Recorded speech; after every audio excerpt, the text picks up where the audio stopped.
Simple text box का ये use होगा कि आप जब भी इसमें लिखते रहेंगे तो लिखने पर आपको दिखाई नहीं देगा आप क्या लिख रहे हैं, एडजस्ट करने में नहीं आएगा।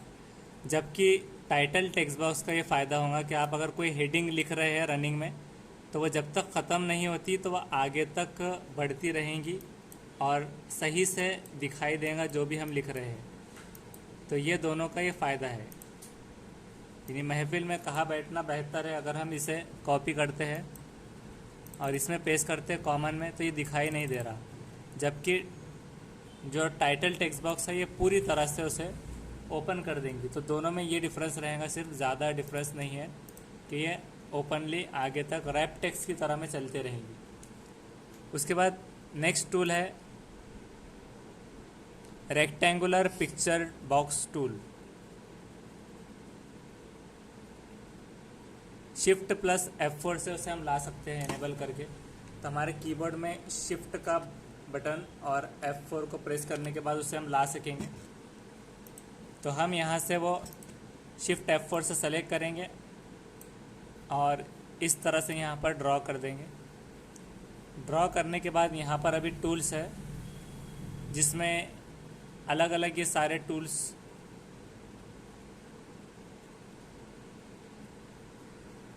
इन्हें देखने से पहले इस पर हम डबल क्लिक करेंगे जो हैंड टूल आ रहा है उस पर। वहाँ जाने के बाद यहाँ से हमें कोई एक पिक्चर को सेलेक्ट करना होगा और उसे हम ओपन करेंगे तो इस तरह से यहाँ पर वो इमेज आ जाएंगी।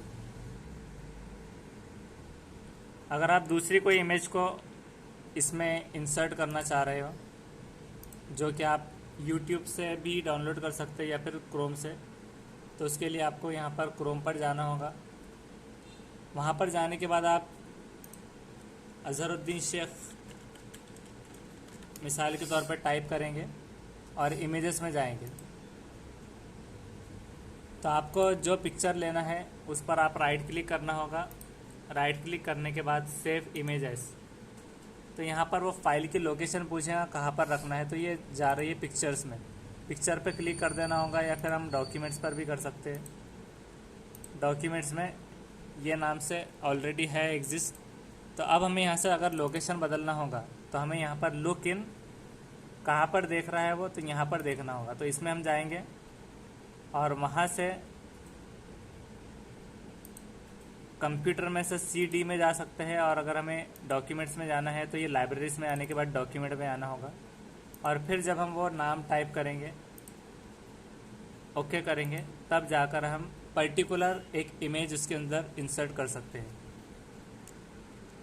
ऊपरी टूल इसी पर डिपेंड है कि यहाँ पर 0 mm है, तो अगर यहाँ पर 10 लिख दिया जाए तो ये लेफ़्ट साइड की तरफ थोड़ी सी हट गई, इसे हम 0 कर देंगे।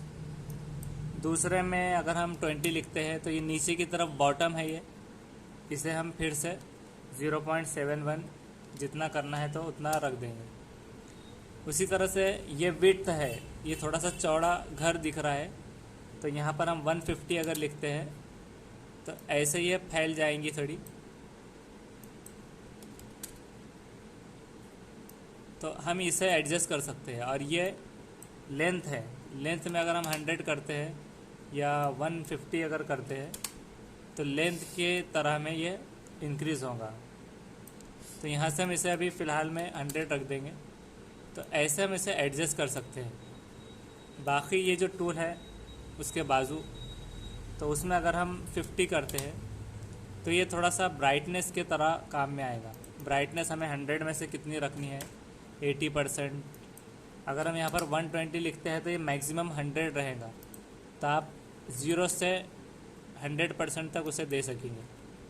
उसी तरह से उसी के नीचे ये ब्राइटनेस ऊपर का था, उसके बाद में ये कॉन्ट्रास्ट का रहेगा, जैसे टीवी में और मॉनिटर्स में भी जैसे आता है कॉन्ट्रास्ट, तो वो चीज़ें यहाँ से हम चेंजेस कर सकते हैं।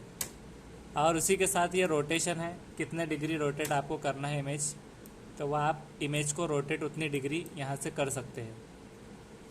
उसी तरह से यहाँ पर अगर हम उसे रोटेशन के ही यहाँ पर टाइप्स है, जैसे कि जो होता है वर्ड जो फ्लिप होता है, फ्लिप और मिरर इमेज जो बनती है, तो मिरर इमेजेस हम यहाँ से रोटेट करके बना सकते हैं उसे।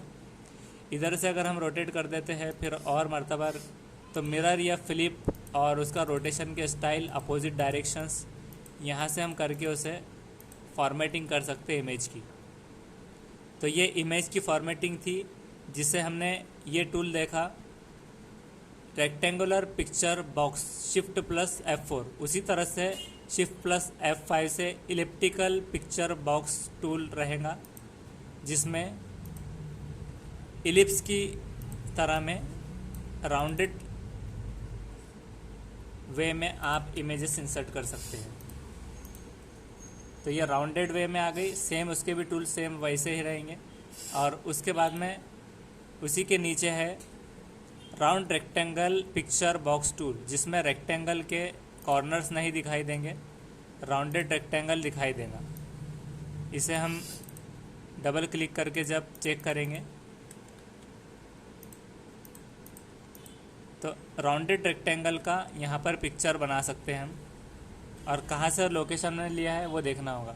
जब आप यहाँ से कहीं पर फाइल ले जाते हैं तो उसके साथ में ये डॉक्यूमेंट में सेम जगह पर पिक्चर होनी चाहिए, तभी वो खुलेगा, नहीं तो दूसरी तरफ में नहीं खुल पाएगा। और इसमें आसानी से एक्सपोर्ट का ऑप्शन भी नहीं आता है, तो इस बात का आपको ख्याल रखना होगा। तो जब भी आपको कोरल ड्रॉ में ले जाना है तो यहाँ से ले जाना होगा और उसकी JPG वगैरह बनाना होगा, वरना कोरल ड्रॉ के फाइल्स पिक्चर्स ना डिटेक्ट करने पर उसे ढूंढ नहीं पाएंगे। नेक्स्ट टूल्स हम नेक्स्ट वीडियो में देखेंगे। Thank you.